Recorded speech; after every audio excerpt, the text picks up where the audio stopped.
But, well, we'll begin. We'll do our little purification here, prepare for our time tonight. And again, we talk about purification, which is really being aware of the contents of the mind and what we're carrying, and taking note of the things that might be an obstacle for us in meditation practice, especially in a quiet meditation practice. So if there's any ill will or anger or frustration or some of these emotions that tend to bog you down a little bit, it's helpful to notice these and to release them.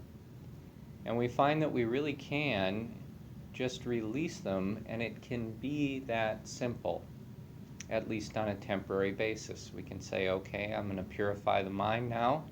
I'm going to move towards positive things. I'll put this down, and I'll return to it later. And maybe that's the key, is that we're giving ourselves permission to put this down, but we will return to the challenges of our lives to work with them skillfully later on. So that is our intention. And then we can further purify by cultivating some positive states of consciousness. And tonight I thought we might just focus on metta, which is the Pali word for loving kindness. So maybe we can focus on that for a moment and see how that feels when we cultivate it.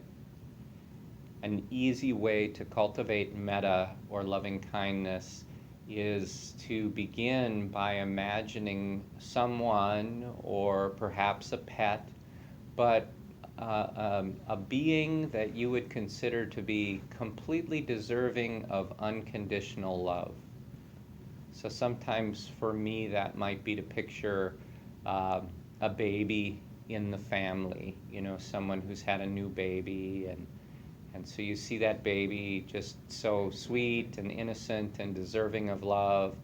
And so you can picture that baby in your mind's eye, and you can feel that loving kindness that automatically comes up, just spontaneously arises from the heart when you contemplate that little being.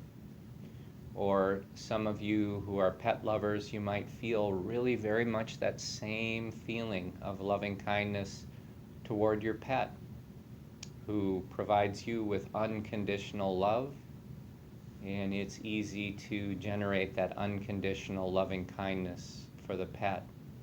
So there's a couple of ways to do it, but then the next thing is to really notice, what does that feel like in my heart and in my body when I contemplate these beings and I purposely cultivate this feeling of loving kindness. And as you touch that, as you become aware of it, there really is a warm, pleasant, joyful feeling in your heart, a very happy, complete, balanced feeling. There's energy to it, but at the same time there's peacefulness to it. It's just a really wonderful feeling. And so from our original focal points, the baby or the pet, we can take this a little further, and we can extend loving kindness maybe to good friends or to family members. Just extending that feeling that you have in your heart. Loving kindness, loving kindness. May you be surrounded by love and kindness. And then traditionally, we might focus on a neutral person, maybe somebody that you're aware of in your neighborhood or at a place where you frequent. You're aware of someone, but they don't really connect with you in any way. They're kind of a stranger, a neutral person. So you can hold that person in your heart and cultivate loving kindness directed at them. May you be surrounded by love and kindness. And then we can take it one step further, and this is really, if it feels right to you, do this, and do it to the extent that it feels right to you. But we can even bring to mind an individual who has caused us some difficulty, who has maybe hurt us in the past, or is a ongoing source of frustration or stress in our lives. And so this person too, we can open up this heart of loving kindness, of metta. We can extend that loving kindness to this difficult person even. May you be surrounded by love and kindness. May you be surrounded by love and kindness. And now, once again, just kind of get in touch with the feeling in your own heart.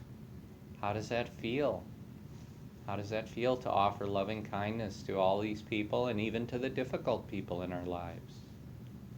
And it's quite a wonderful feeling. So this is one of the ways that we can purify the mind, and this sets the stage for an easier meditation practice, and often for a practice that is much quieter and much more peaceful.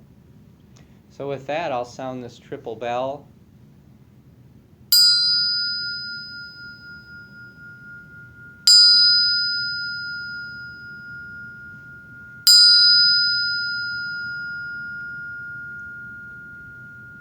Let there be peace.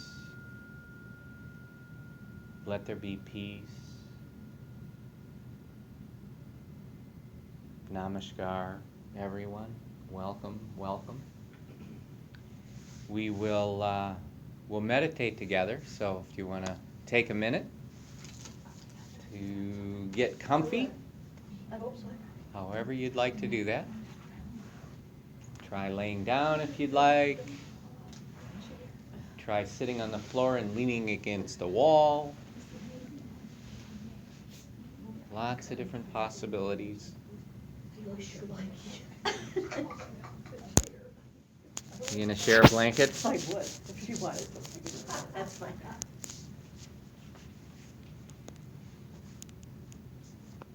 Right. So yeah, just get comfortable. Cheryl, would you mind dimming the lights? Thank you so much. Wonderful. Get comfortable. Get balanced.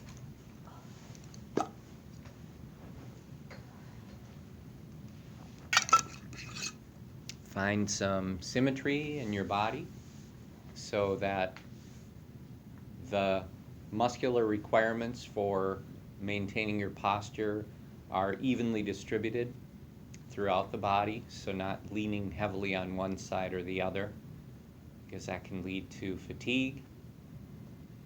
So finding that place of balance, letting go of any obvious conflict in the body, finding a relaxing place to place your hands, whether it's at your sides, whether it's on your lap or on your knees. Find a good, comfortable place for your hands. And let your eyes close softly, just very gently. We close the eyes to eliminate visual distractions. And then you can check in with the breath. Just allow the breath to be free and natural. Let it come and go however it wants to come and go. And then from here, I'll sound the bell and I'll start to guide us through the practice.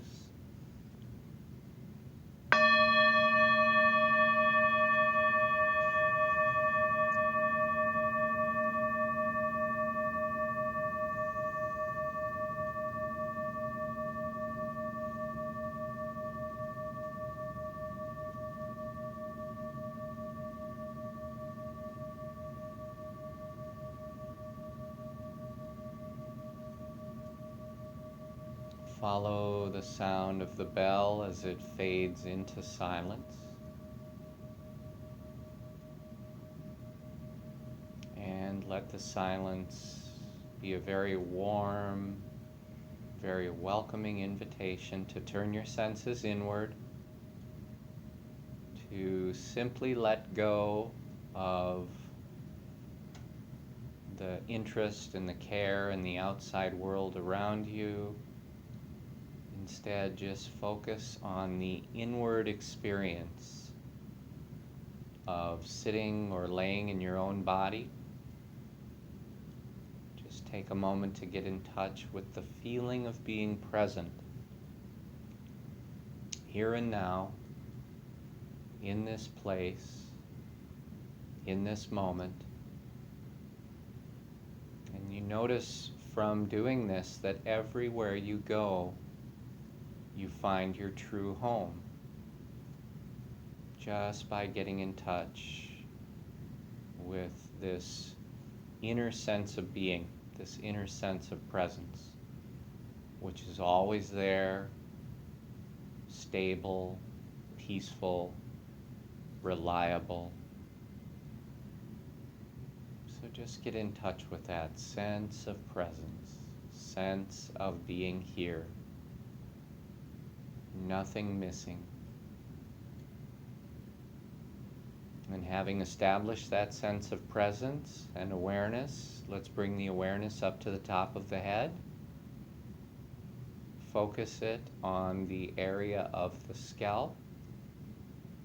And for a few moments, just patiently observing, become aware of any physical sensations in the scalp. So take your time with that. Give it a few moments. Sometimes you might begin and there's not much happening. Sometimes there might be a fairly obvious sensation here or there. But just give it time. Notice whatever comes up. Temperature or air movement. Sensations on the surface of the skin. Anything that's there. And then the question might come up, what do you do with these sensations when you notice them?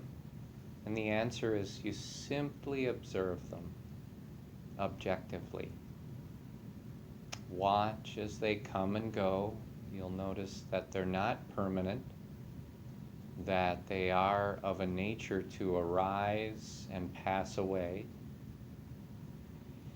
And because they're arising and passing away, there is no need to become attached to them in any way. We just watch them come and go. It's not worth even judging them, not worth classifying them. Just observe. And within this observation, it is often easy to detect tension in different parts of the body. So if you notice tension in the scalp, the response there is to simply let it go, to meet it with a compassionate heart, one that does not judge or blame, and one that simply shows the way for that tension to leave the body. Allow it to go. And continue to observe the sensations. Just stay with them, whatever they are, arising and passing. If you notice tension again, release it one more time. Over and over. And then from the scalp, we'll begin to move the awareness down. Start by moving it down into the forehead, letting it expand further into the temples, and then down through the eyebrows and eyes. See if you can remain very attentive to the degree where you can actually feel the movement of awareness, like a warm flow traveling from part to part, illuminating the sensations of the body, anywhere in the forehead, temples, eyebrows, and eyes. Allowing you to notice any tension. If the brow is furrowed, the temples tight, if the eyebrows are raised or the eyes are squinted, we can simply meet these places of tension with a releasing, letting go. Allow that tension to leave the body. Continue to observe the sensations. And then we'll begin to move the awareness again from the temples downward into the ears. And then from the ears forward. Feel it moving through the cheekbones and into the face. Observing the sensations and releasing tension as you pass through. Feel the awareness moving from the eyes downward through the nose, passing down through the lips and mouth and chin. And again, all you need to do is focus on the sensations as you move through. Temperature, air movement, sensations on the surface of the skin. And if you notice tension anywhere, allow that to go. Check in with some of the places where tension seems to reoccur. That can be in the jaws, or areas where the teeth are clenched habitually. Places where the lips are pursed, or other parts of the face where the muscles are held in some way.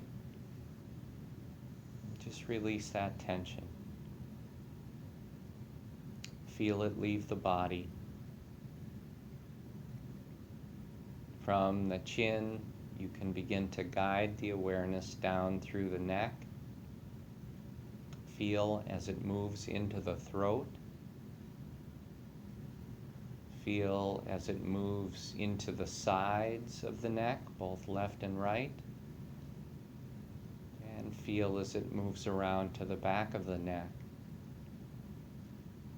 And again, this process is very simple. All it requires is some attentive observation, an attentiveness that allows us to observe the sensations without judging, without getting caught up in evaluation. An awareness that lets us notice tension and to release it with real compassion, real kindness, with an unconditional releasing.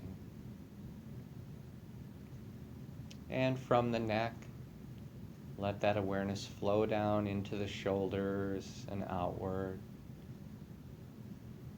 Begin to notice the sensations in the shoulders. And remember that as you move from part to part in the body, that the sensations often change.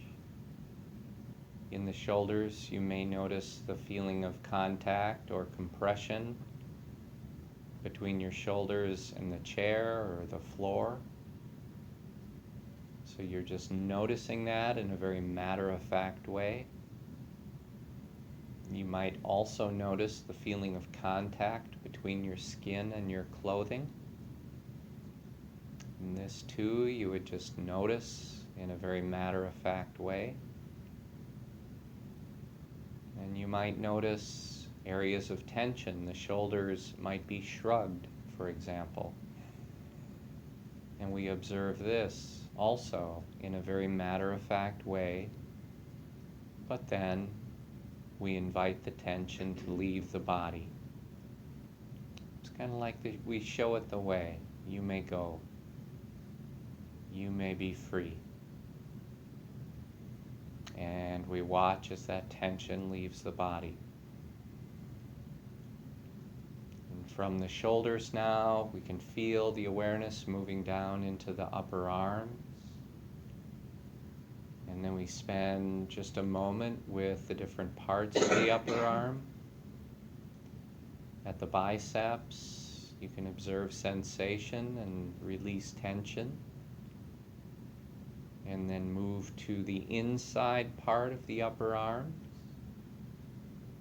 Just follow that same process. Move to the backs of the arms, the area of the triceps. Follow that same process. And then finally to the outside part of the upper arms. Observing without being judgmental, remaining objective, letting the tension go. And then we allow the awareness to move downward through the elbow joint. Feel it moving through the forearms, traveling downward toward the wrists. And notice that soothing feeling as awareness moves through the body. Awareness carries with it a natural, pleasant, soothing feeling of well-being, of completeness, of contentment. Observe that feeling moving downward through the wrists. Feel it as it passes into the hands. Take a little time to investigate the different parts of the hands, noticing how each area has its own particular sensations, and how each area may or may not be holding tension. And so we let go of tension whenever we find it, and we continue to observe. Feel that awareness moving down into the fingers and the fingertips, and then observe it moving into the fingernails. This very small part of the body, with awareness focused here, can you feel any sensations in the fingernails? And sometimes we do in fact detect a very subtle vibration, a very subtle feeling of energy in the fingernails. This can be difficult to notice, but it is helpful to focus for a while and to really cultivate a sensitivity to the most subtle sensations in the body. And now, from the fingertips and the fingernails, we'll bring the awareness up to the top of the chest. And here we will start at the collarbones and begin to guide the awareness downward. Feel it passing through the chest, all the way down to the base of the sternum. And then feel it as it moves outward through the rib cage. Noticing the sensations, letting go of tension. And then we can move that awareness to the underarms and observe as the awareness begins to move down through the sides of the body, all the way down to the waist. Just observing and releasing. From the waist, moving the awareness forward into the belly now. Become aware of the rising and falling of the belly with the breath. Become aware of the sensations in the belly as it rises and falls. Sensations of expansion and contraction. Let any tension in the belly go. Just let it be completely free and relaxed. Let that tension leave the body. And then from the belly, we'll maintain our focus on awareness, our continuity of awareness, and we'll bring it around to the top of the back. Start just below the neck, just at the base of the neck there. Begin to move down through the upper third of the back. experiencing all the different sensations, letting go of tension, moving down into the middle third of the back. Same process, observing, noticing and releasing tension. And then moving down into the lower back, observing, noticing and releasing tension. And as the body becomes more and more peaceful and relaxed, sometimes we'll begin to feel a little sleepy. It's very normal. And sometimes you can help that by taking a few deliberate, deep breaths, holding them in for a moment, and then releasing them, kind of pushing them out. So you're welcome to try that if you're feeling at all drowsy.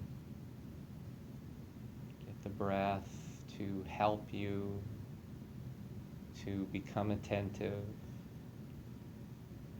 And the next thing we'll do is from the back, we'll begin to move the awareness down into the sit bones.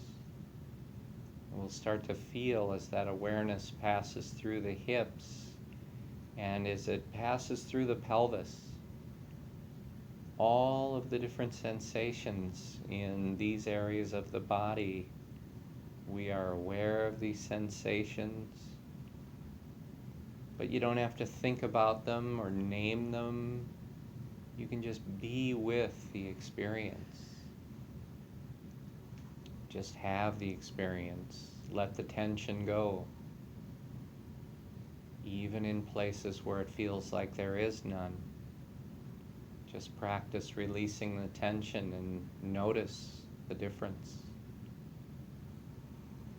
Moving down from the pelvis now into the thighs. Spending a moment with the different parts of the thighs and the sensations, how they're different in each part of the thigh. The top surface of the thighs, and then the outside, and then the underside, and finally the inside part of the thighs from top to bottom. Releasing tension, being with those sensations, feeling as the awareness moves down through the knees, observing as the awareness moves down further into the calves, into the shins. Feel as the awareness moves down further still into the ankles. And feel it as it flows through the ankles into the feet. What are the sensations in the feet, in the heels, in the soles of the feet, in the balls of the feet, moving to the tops of the feet and then to the toes. And then finally moving into the toenails and spending a little time there. Just observing, seeing if any sensations come up. A little bit of a tingling or a little bit of a pulsation. Just observe. Let all the tension go. And then we'll move the awareness now from the toes and the toenails. We'll bring it back up to the top of the head. We'll move it throughout the scalp. But then this time, at your own pace, you can begin to move your awareness back down through your body. But as you do, follow that same process of spending a moment simply observing the sensations objectively, and simply noticing the tension and releasing it, and then staying with those sensations for a moment.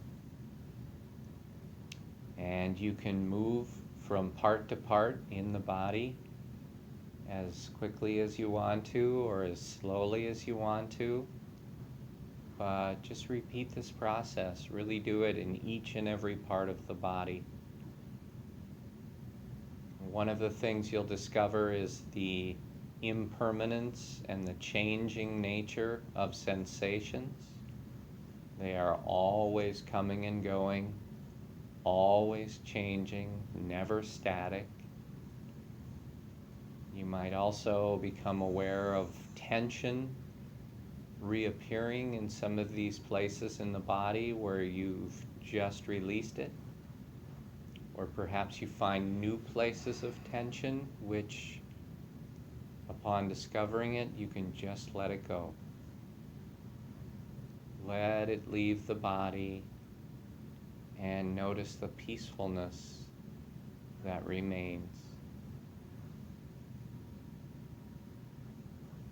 So now, after moving through the body with the awareness, we will bring it up to the base of the nose. And we'll focus the awareness, for starters, on the little patch of skin beneath the nostrils and above the upper lip. We'll focus on that place with all of our attention. And then from that patch of skin, we'll expand a bit into the rings of the nostrils. Again, all of our attention and focus is placed here on the little patch of skin and on the rings of the nostrils. And then from here we can expand just a bit further into the nasal passages. With our awareness focused here, very attentively, simply become aware of the movement of your own breath in and out through the nose. As the breath comes in, simply be aware you're breathing in. And as the breath moves out, simply be aware that you're breathing out. Just a bare attention, an awareness of the in-breath, an awareness of the out-breath. Awareness of the in-breath, awareness of the out-breath. And try to stay with the full duration of the breath as it comes in. Not just watching in the beginning, but staying with it for its full duration. And you'll notice there's a moment at which it slows and pauses and reverses direction. It becomes the out-breath.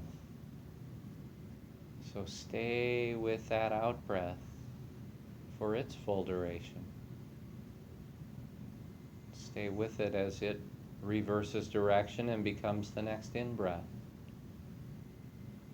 There can be a continuity of awareness around the breath, the coming and going, the in-breath and the out-breath.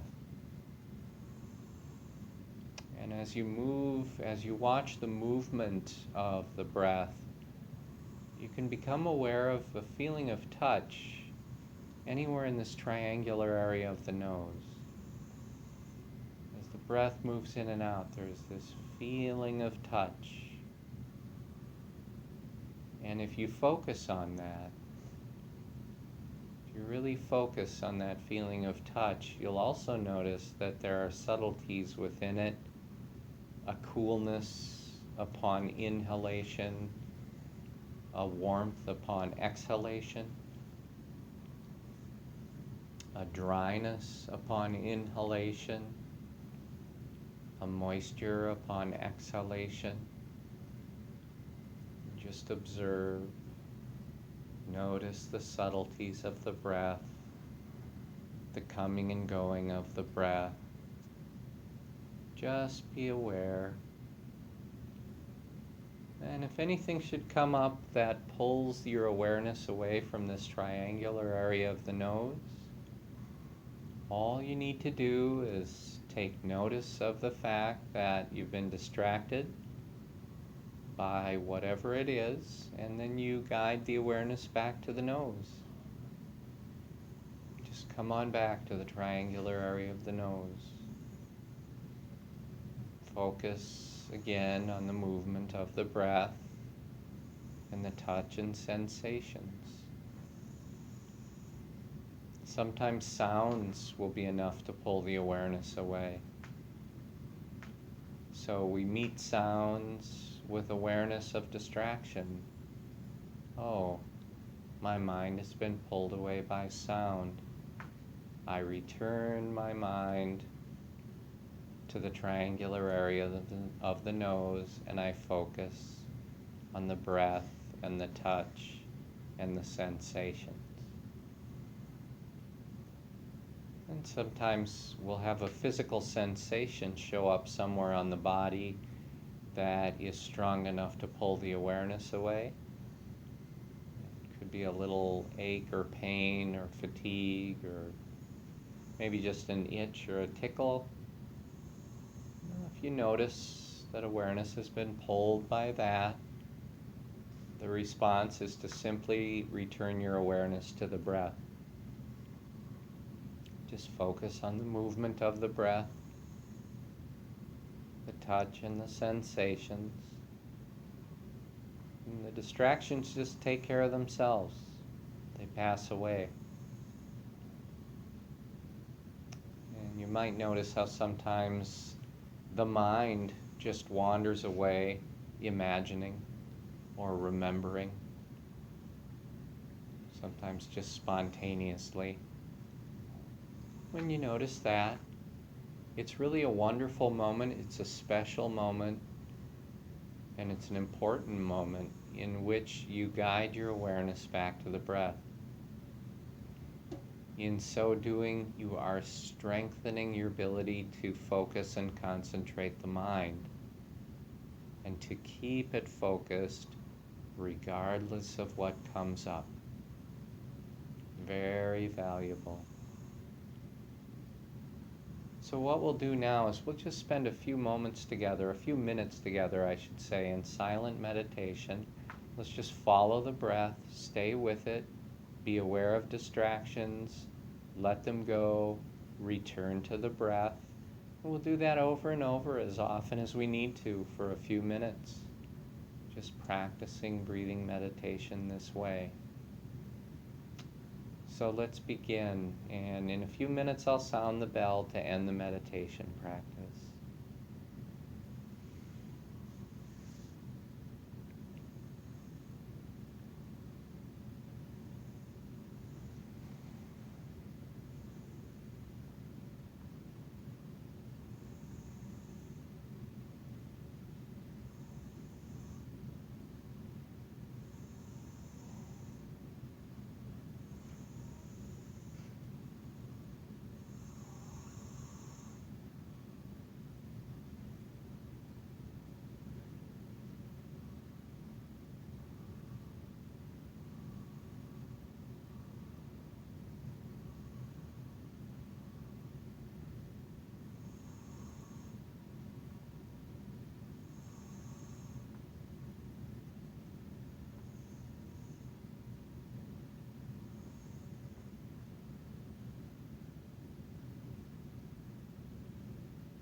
Take your time.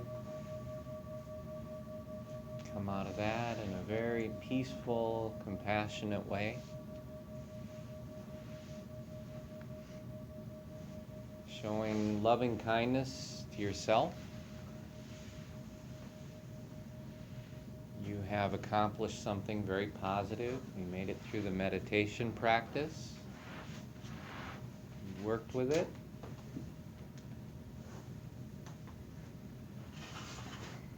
One of the most powerful things that we can do is to let go. And we kind of realize that as we meditate, because we realize that when things come up in meditation, and sometimes it's the sounds, a lot of times it's the thoughts in the mind, it's the things we think about. And it's funny how little stories, little vignettes just sort of pop up almost just in a complete sort of way, and they just show up while we're meditating, little things we think about.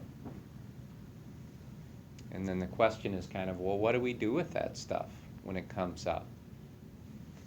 And as I say, one of the most powerful things we can do, one of the greatest strengths we have, is that ability to just let that go, to consciously release it. Because in doing that, we're not generating these reactions of negativity or animosity or ill will. We're not generating craving or aversion. We're just noticing what is present, and we're allowing it to leave. It's like we're granting it permission. You may go. You may go. And then you notice what's left when you do that. And what's left? It's like, wow, peacefulness. Here I am. It's peace.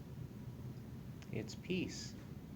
So think about that a little bit. Just that, the power you have, the power to choose to let go of whatever it is that would normally cause craving and aversion to arise in the mind. And then, of course, craving and aversion, once it arises, is the thing that starts to lead to the suffering, or the dissatisfaction, or the dis-ease, or the discontentment. So you just notice that, and it's like, wow, just me letting go, me letting go, me letting go. Feels an awful lot like me forgiving. Feels an awful lot like me loving.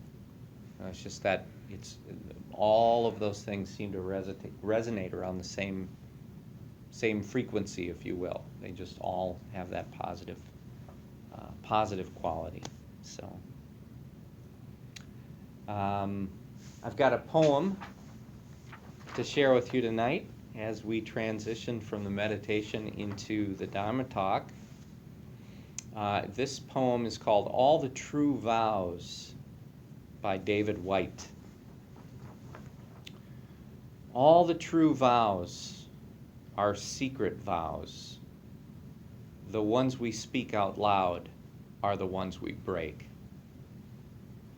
There is only one life you can call your own, and 1,000 others you can call by any name you want. Hold to the truth you make every day with your own body. Don't turn your face away. Hold to your own truth at the center of the image you were born with. Those who do not understand their destiny will never understand the friends they have made, nor the work they have chosen, nor the one life that waits beyond all the others. By the lake, in the wood, in the shadows, you can whisper that truth to the quiet reflection you see in the water. Whatever you hear from the water, remember, it wants you to carry the sound of its truth on your lips. Remember, in this place, no one can hear you, and out of the silence you can make a promise. It will kill you to break. That way you'll find what is real and what is not. I know what I'm saying. Time almost forsook me and I looked again. Seeing my reflection, I broke a promise and spoke for the first time after all these years in my own voice, before it was too late to turn my face again.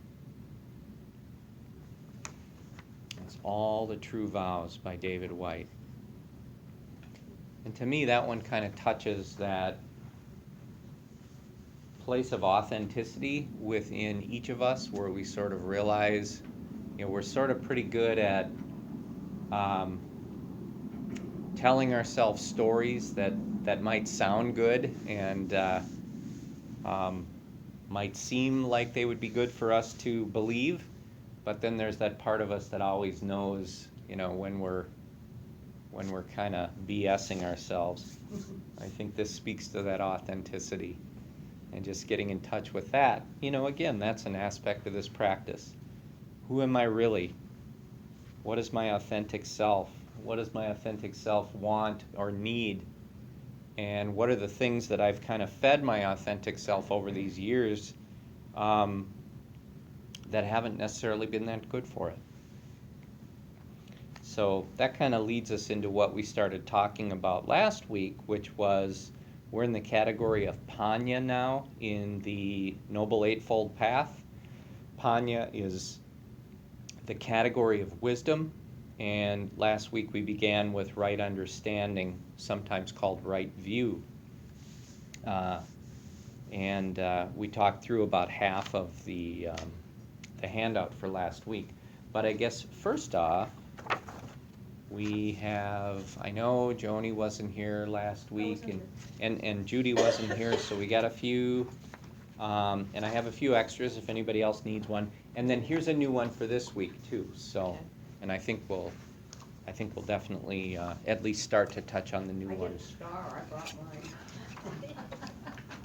Janine gets a star. Thank you.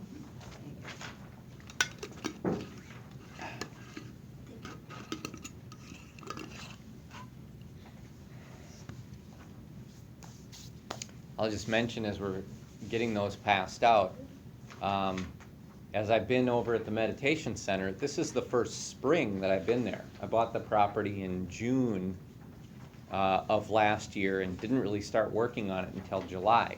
So all of this is kind of the first time I'm seeing things coming up out of the ground, and there's a lot of tulips coming up, and there's lots of hostas starting and lots of little pretty flowers. Thank you, Cheryl. All that stuff is planted there. You don't have to do a thing. Yeah, there's just a lot of really beautiful things showing up. Yeah, so we'll see what else happens over the course of the summer. But I think just giving it a season of TLC will be really good for it. And I mowed the lawn, which it was the first time I mowed it since having the parking lot paved, and that really goes quick now, so I was pretty happy about that. Really goes by fast. So, all right, so we were talking last week about Panya, wisdom, and specifically right understanding, sometimes called right view. Those are both two terms used for the same step on the Noble Eightfold Path. And we talked about right view incorporating sort of a few key things. One of them being the understanding of the law of karma in the practice. And the law of karma is simply stating that everything you do, or everything you think, or everything you say is going to have some sort of a result that shows up. And so the result might show up as just another thought, or just another line of thought. It might show up as some physical action. It might show up as a reaction from someone else. So it's just understanding that we have this dynamic in our lives called the law of karma, and that it's not a supernatural thing. It's not anything real weird. It's just what I think about causes me to think about other things that came as a result of that. what I say to other people or say to myself, that causes something, sets the wheel in motion. What I do, that also causes something, sets the wheel in motion. So it's an awareness that when I do unwholesome things, that I'm kind of setting up difficulty for myself and possibly for others as a result of these unwholesome things. So we just sort of think of, what does that word wholesome mean? It just means healthy. Is it good for you? You know, think of it in terms of like food. Is it nutritious, or is it just kind of empty calories, you know? And sometimes we eat both. It's important to understand that karma is just very much like that. Some of the things we do are wholesome, some of the things we do are unwholesome. Some of the things we do are helpful to ourselves and others. Some of the things we do are unhelpful to ourselves and others. So it's an awareness of that, but that awareness is also something that tells us that we're in the driver's seat. We're not just, helpless victims of things happening, but we can, in fact, exercise control over our own destiny to a large degree and to what's happening in our lives. So this is kind of a neat thing to be aware of. The second sort of key in right understanding or right view is having an understanding of the Four Noble Truths, which we've talked about in detail in some of our recent previous teachings. But the Four Noble Truths, to just review them briefly, are that every human being, everyone born as a human being, will experience suffering in their own life, will experience dissatisfaction, dis-ease. It doesn't mean that's the only thing we experience. We experience happiness, we experience fun, we experience joy, we experience all kinds of things like that. But since those really aren't a problem, we focus on, what's the issue here? It'd be like if you went to the doctor and the doctor said, okay, so what's going on? And you just said, well, I feel really good, I feel really healthy, I feel really happy and joyful. Your doctor would say, okay, that's wonderful, but that's not really why I'm here. I'm here to deal with if there's problems. So things that are going good, that's wonderful. We do what we can to maintain these positive qualities, but we become aware that there is in fact suffering in life, and when we become aware of that, we can start to look for what's the cause of that. Why is suffering showing up in my life? And the teaching tells us, and then we experience for ourselves that it is in fact true, the teaching tells us that the suffering is caused by attachment. Attachment is the term we sometimes use, but that describes craving, it describes clinging, it describes aversion. And so it's not just garden variety liking or disliking. There's certain kinds of, I use food a lot because we all kind of can relate to it on one level, but maybe there's some kinds of pie that I like and some kinds of pie that I don't like. That kind of liking and disliking, that's not rising to the level of causing suffering. That's not really craving, clinging, or aversion. But there are other types of liking and disliking that really become issues for us. Like, I can't do that because I have an aversion toward it. And so maybe that causes inconveniences in your life. Or just craving something that is difficult or impossible to actually generate in your life. So the Four Noble Truths, the first is that there is suffering. The second is that suffering is caused by craving, by aversion, by clinging, or by what we sometimes call attachment. And if that one ever seems a little bit questionable to you, the easiest way to test that out is to just work with it a little bit.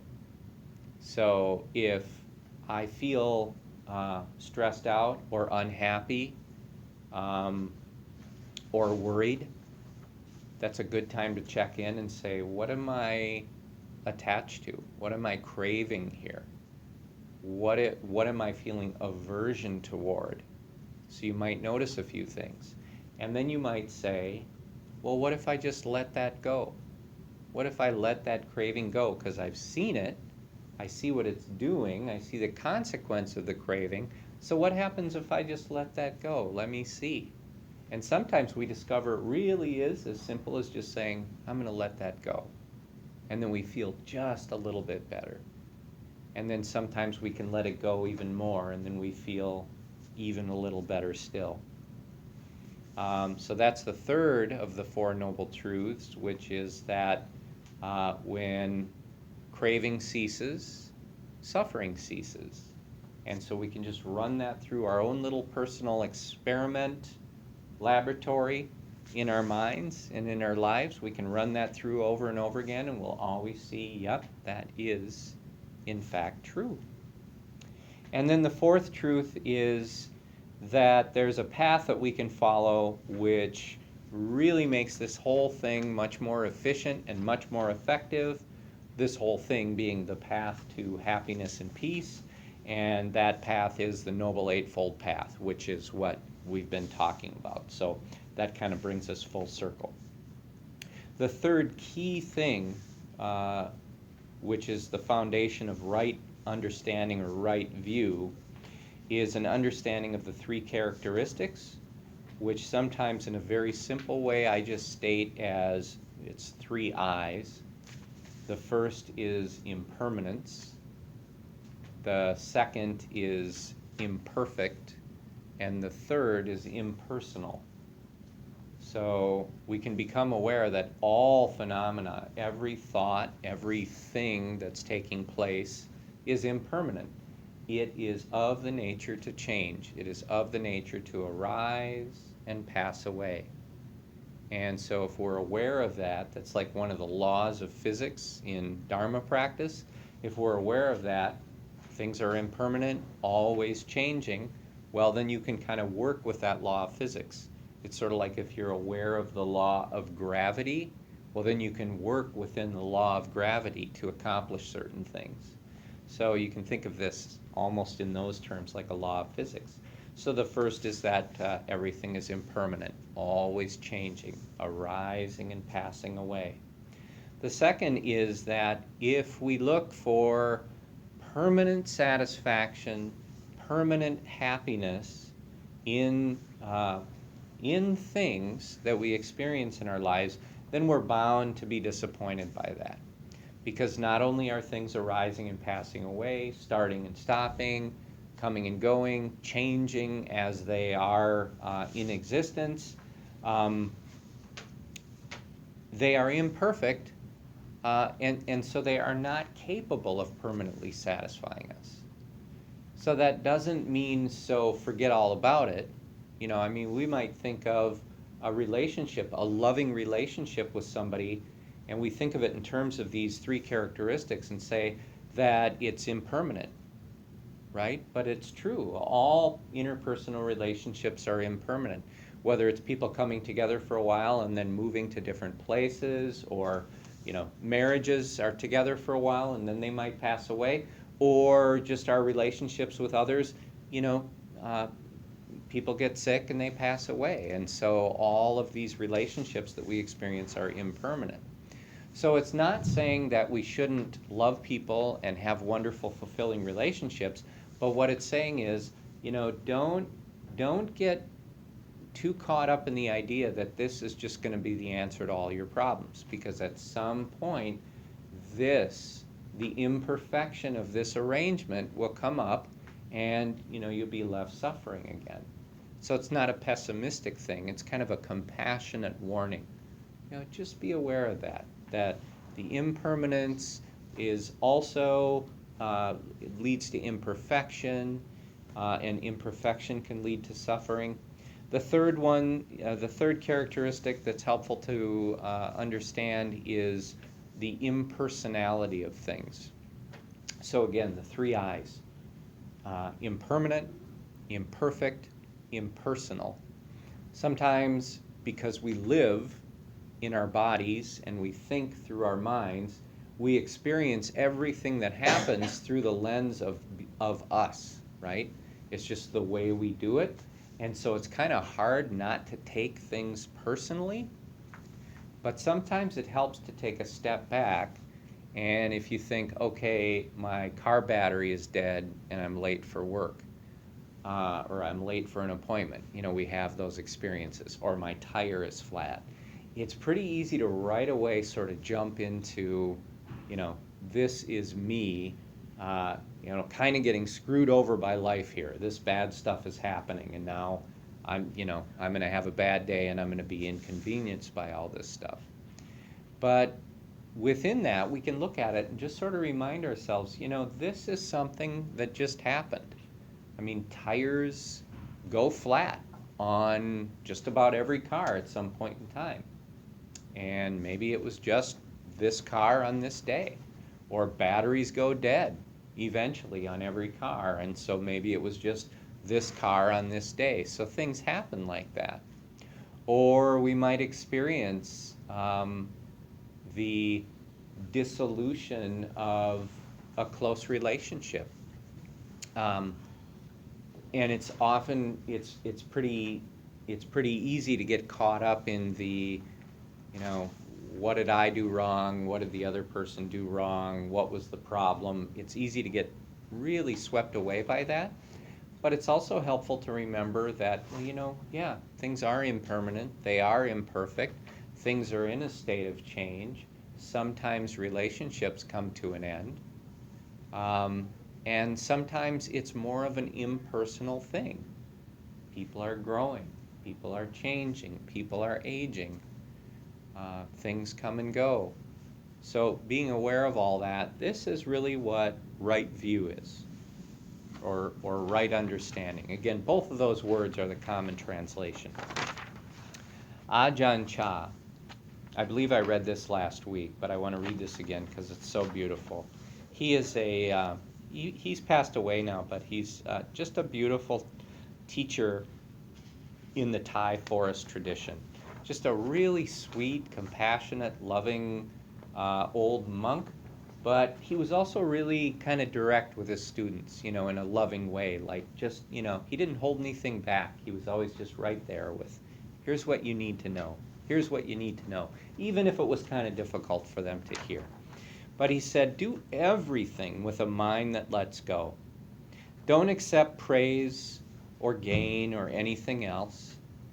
If you let go a little, you will have a little peace. If you let go a lot, you will have a lot of peace. If you let go completely, you will have complete peace. And I'll pause there for a moment and just say that's kind of like what I was discussing before, where if you want to experiment with yourself, with this yourself in your own life, yeah, you really see that's true. If somebody zips in front of me into the parking spot I was going to go for in the supermarket parking lot, there's a little bit of a feeling of annoyance there. But what if you can let go of that? Try that. How does that feel? Oh, that feels better. Twice. It just feels better. But then we have that personal experience of it, and it reinforces that. Let it go. Let it go. And just try it to whatever degree you can, whether it's a little or a lot or all the way. Just try to keep your mind in the present. Whatever arises in the mind, just watch it and let go of it. Don't even wish to be rid of thoughts. Then the mind will return to its natural state. No discriminating between good and bad, hot and cold, fast and slow. No me and no you, no self at all, just what there is. When you walk, there's no need to do anything special. Simply walk and see what is there. No need to cling to isolation or seclusion. Wherever you are, know yourself by being natural and watching. If doubts arise, watch them come and go. It's very simple. Hold on to nothing. It's as though you are walking down a road. Periodically you will run into obstacles. When you meet defilements, just see them and overcome them by letting them go. Don't think about the obstacles you've already passed. Don't worry about those you have not yet seen. Stick to the present. Don't be concerned about the length of the road or the destination. Everything is changing. Whatever you pass, don't cling to it. Eventually the mind will reach its natural balance, where practice is automatic. All things will come and go of themselves. So that's what Ajahn Chah says. And then I'll go to the last paragraph on page 4, because the other stuff I did cover last week, and even a little bit today. With all of this representing a foundation for understanding, so all this stuff that we learned and talked about on this particular subject, with all of this informing our understanding, we start to view the world in a different way. And I know some of you are fans of Wayne Dyer, and one of the things he said that I always remember, it's probably my favorite thing that he said, is if you change the way you look at things, the things you look at change. And I've really found that to be true. Just every time, change the way you look at things, and the things you look at change. So this teaching on right view or right understanding, that's what we're really hearing Wayne Dyer say.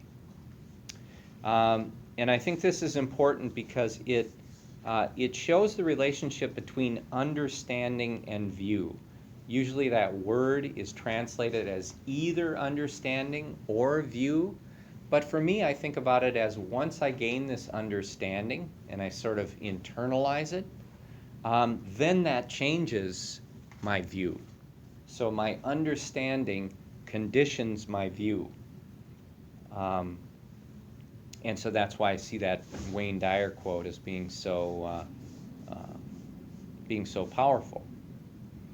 When we view the unfolding universe of phenomena as impermanent, imperfect, and impersonal, it's easier to let go of what's unimportant. And what is important becomes available to us in limitless quantities in the present moment. We understand the origin of suffering, so we view attachment as detrimental to peace and happiness. Now, this is an important one. We're not generating aversion to attachment. We're simply noticing, oh yeah, that's the thing that leads me down this road that ends in suffering. And so is there a different path I can take? So that's not aversion, that's wisdom. We understand the origin of suffering, so we view attachment as detrimental to peace and happiness. We understand that we own our actions, so we view every action as an opportunity to practice skillfully, and we are not afflicted by the results of our actions.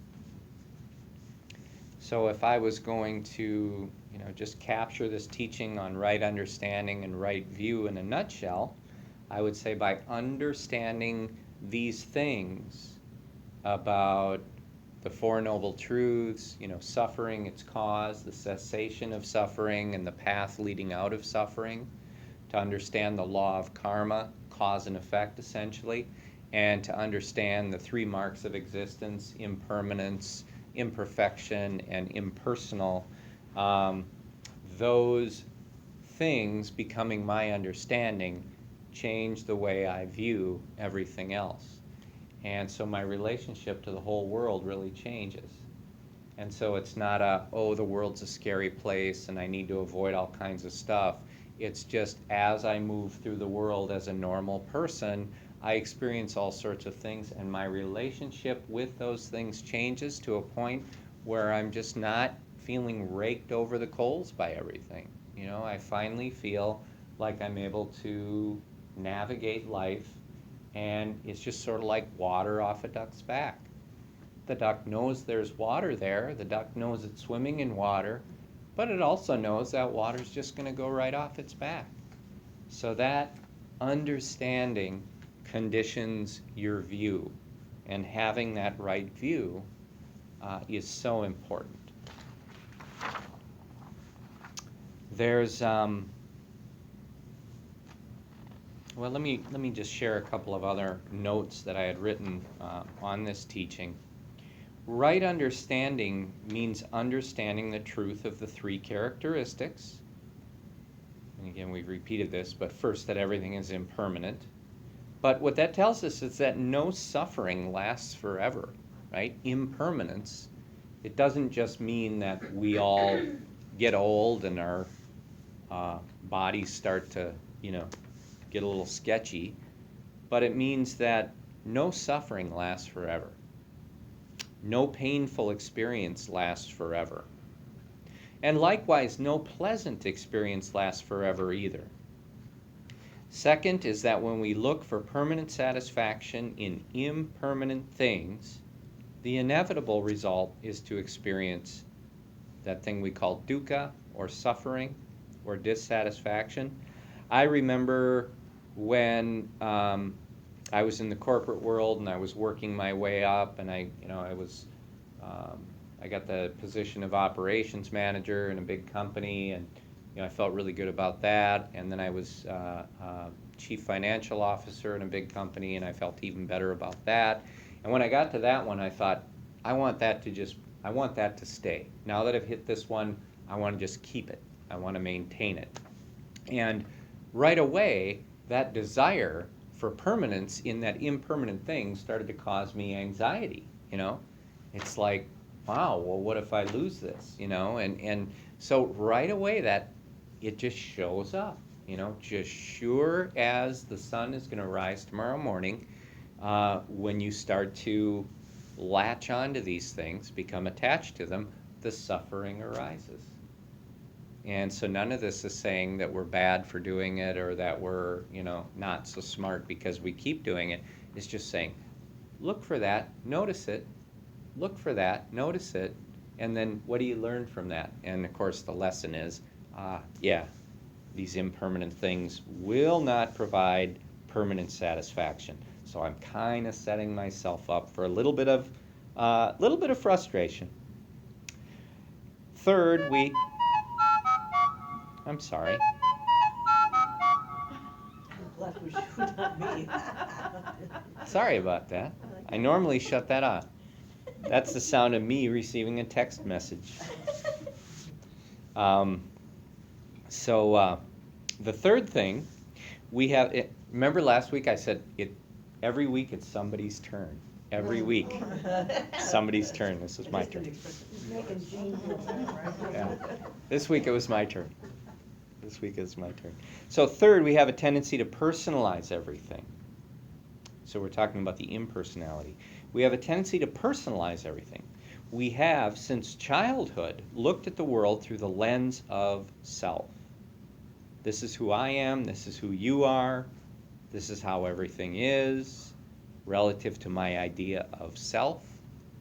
And even our parents, and the way we taught our kids is, this is mine, this is yours, this toy is yours. Nope, that watch is mine, this toy is yours. No, that phone is mine, right? And so unconsciously we're starting to really develop this mindset in our kids, but everybody grows up with this. And so that explains in many ways why it is we continue to deal with it as adults. The truth is that the universe expresses itself lawfully. Things happen because of the conditions and causes that preceded them. And then there's a sutta, it's called the Samyutta Nikaya, one of the teachings of the Buddha, and it's very simple. He just says, when this exists, that comes to be. With the arising of this, that arises. When this does not exist, that does not come to be. With the cessation of this, that ceases. And so really what he's saying is all sorts of random causes and conditions lead things to end up a certain way, to be a certain way. And so try to let go of that sort of inevitable feeling of being victimized or being kind of singled out for punishment by the universe, or just always being the person that has bad luck. But it's just sooner or later the car battery goes, and it's most likely going to happen on a morning when it's not convenient. But it's not because you did something to deserve punishment, it's because it was time for the battery to go. Ken, are they talking about manifestation there though? Well, elaborate on that a little bit. Well, I mean, like the thoughts that you sent out to the universe and, like the openness about some things that will happen and they might happen for people. And sometimes when people think over bad thoughts over and over again, those things can manifest themselves too. Absolutely. Because some people think is that the universe is a very complying existence. And it'll give you kind of what you ask for. You have to be very careful how you ask for it though. And when you send out negative thoughts, it's not viewing it as Right. necessarily negative. It's Yeah. all it's serious about, like. I think there's a connection there, and yeah, when I think about that too, sometimes I think of the law of attraction, and I have a little bit of my thought is that I'm not really looking to attract anything. I'm trying to move through existence in a way that is traceless. There's a teaching the Buddha gives that there's a way to move through where you're not creating any negative karma, you're not setting yourself up for failure or frustration. You're just moving through like Teflon. Well, but yet aren't we all kind of taught from a very early age about how special we should be, that we should be so good at something, or you want to be.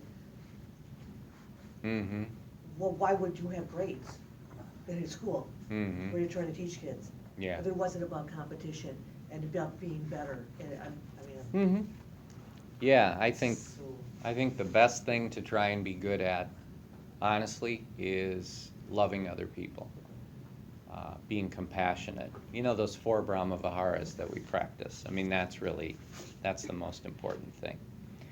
Well, we're at the end of our time, so that worked out good, but everybody has the handout for next week.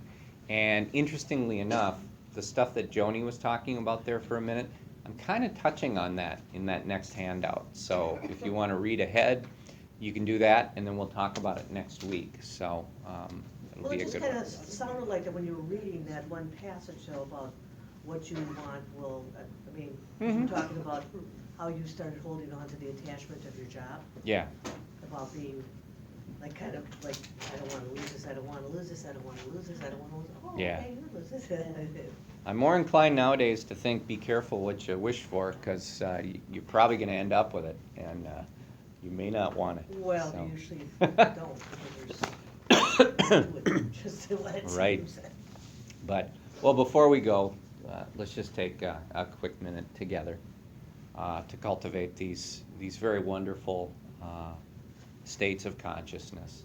So let's just think together. I'll say the words, and you kind of let your heart feel it, that there are many beings out there in the world, and beings in this room, who experience suffering in their lives, sometimes great suffering.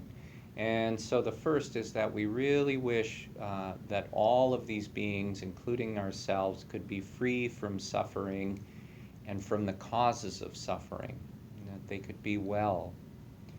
And we wish sincerely that all beings could be surrounded by love and kindness. And we wish sincerely that all beings can be joyful and happy. And we wish sincerely that all beings can be peaceful and free and equanimous, at a place in their lives where there is no craving necessary, no aversion necessary, but just a peaceful balance of mind.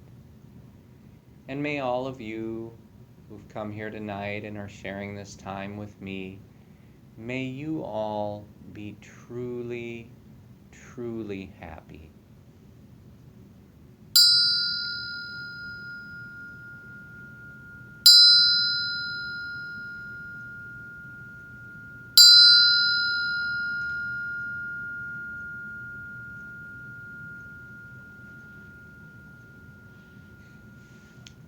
Namaskar, everybody. Thank you so much. Thank coming. you. Thank you. Blessings to everybody. Have a wonderful week.